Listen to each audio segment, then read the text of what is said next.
amigos, colegas, compañeros, en una nueva producción de filmación.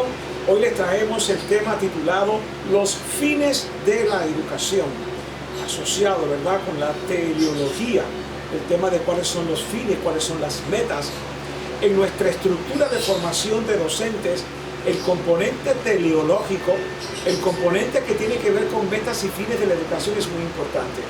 Y en esta oportunidad le traemos al filósofo británico Alfred North.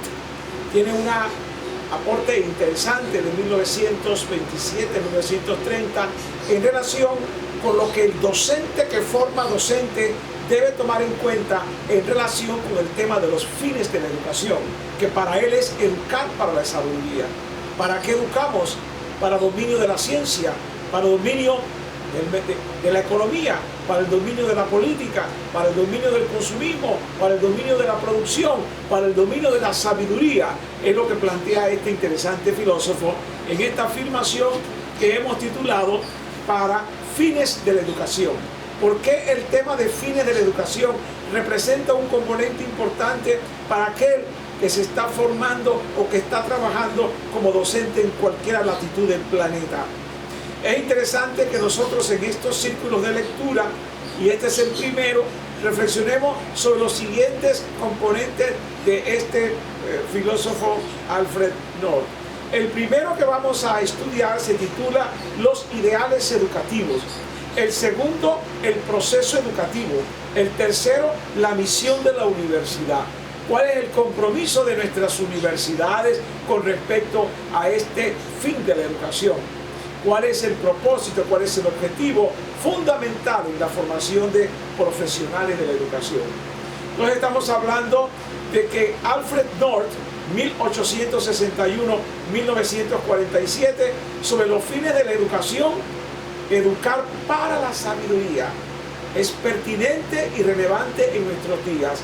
Hasta dónde educar para la sabiduría es un componente vigente, es un componente actual, es lo que debemos seguir incorporando en nuestro proyecto de formación de formadores. Veamos una cita sobre la cual bajar, sobre la cual reflexionar este aporte de Alfred North.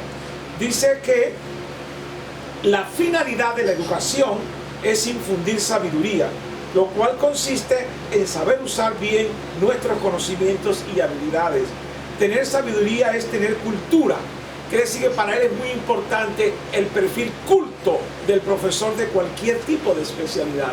Y eso supondría ir más allá de nuestra especialización, ir más allá de nuestra hiperespecialización en términos de maestría, de posgrado, de doctorado. Porque ir más allá de nuestra especialización es lo que nos conecta con la cultura.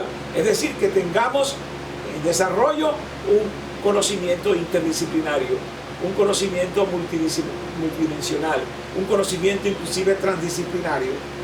Hay otra cita importante que queremos dejar grabada en esta afirmación como un insumo para las reflexiones que continúan en los siguientes aportes de este filósofo. La educación es la adquisición del arte de utilizar los conocimientos.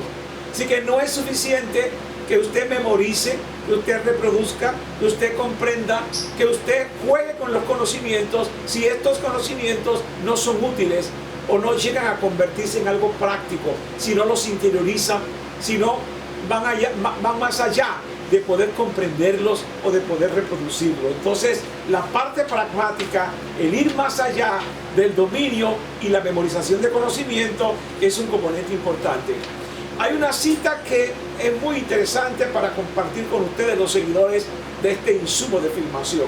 Escuchen bien, vamos a leerlo didácticamente. Este aporte viene de Sabater.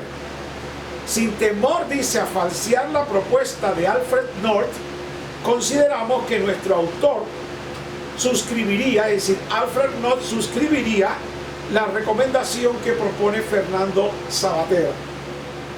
Para Sabater, y que pudiera coincidir con Alfred North, este filósofo británico, y la cita empieza así: el profesor que quiere enseñar una asignatura tiene que empezar por suscitar el deseo de aprenderlo. Eso es parte de la inteligencia del profesor. Que cuando aborda un conocimiento, cuando aborda una temática, cuando está al frente de su auditorio, cualquiera que sea el nivel, es provocar el deseo de aprenderla. Fíjense que San Agustín también hablaba sobre lo mismo. San Agustín decía que había 3 cualidades importantes de cualquier educador, de cualquiera que pretenda enseñar. El que pretenda enseñar. 2, el que tenga la posibilidad de deleitar a su auditorio, a sus estudiantes, a las personas que escuchan su contenido. Y finalmente el que sea capaz de conmover, lo que supondría que en este caso es capaz de suscitar el deseo de aprender un determinado conocimiento. Continúa la cita: hay que ser capaz de ponerse en el lugar de los que están apasionados por cualquier cosa, menos por iniciar el estudio de una determinada asignatura. Y dice por eso que es fundamental entonces empezar a explicar la ciencia por sus fundamentos teóricos. No empezar por los fundamentos teóricos, sino por la utilidad que ese contenido tiene para los estudiantes. Entonces, el fin de la educación asociado con sabiduría es realmente una misteriosa capacidad que desarrollan algunos educadores y algunas educadoras en relación a poder apasionar a sus estudiantes sobre su contenido. ¿Cómo logra inyectarle de interés, de importancia, de relevancia, de significado? ¿Cómo logra ese docente realmente vender su producto? Es como mercadear su conocimiento, es como venderlo, es como persuadirlo. Realmente no son muchos los que tienen la capacidad persuasiva, la capacidad de poder demostrar cuán importantes son los conocimientos que se imparten en biología, en ciencia, en psicología, en sociología, en antropología, en filosofía y en toda la gama del conocimiento humano. Entonces, el que pretende enseñar tiene que tomar en cuenta esta recomendación de Alfred North, el filósofo británico que usamos en esta filmación, en el sentido de que seamos capaces de apasionar, de interesar, de destacar elementos importantes que no solamente deleiten al estudiante, sino que lo conmuevan y que a partir de allí se puedan convertir en eso, en discípulos, en seguidores, y que después sean capaces inclusive de superar a sus maestros, de tal forma que no se queden allá en lo que nosotros fuimos capaces de desarrollar en un momento. Entonces pasemos a los talleres. A partir de ahora, con este tipo de insumo, con esta documentación que todos tienen en sus manos, vamos a examinar ideas y conceptos, ideas fuerzas, conceptos importantes que están aquí envueltos en esta temática de cuáles son los fines de la educación y por qué es tan primordial educar para la sabiduría. Eso significa también conectarse con la ética, conectarse con la pedagogía espiritual. Salud. Vamos entonces a hacer los talleres y regresamos con la siguiente filmación de otro filósofo de la educación. Gracias. Hasta luego.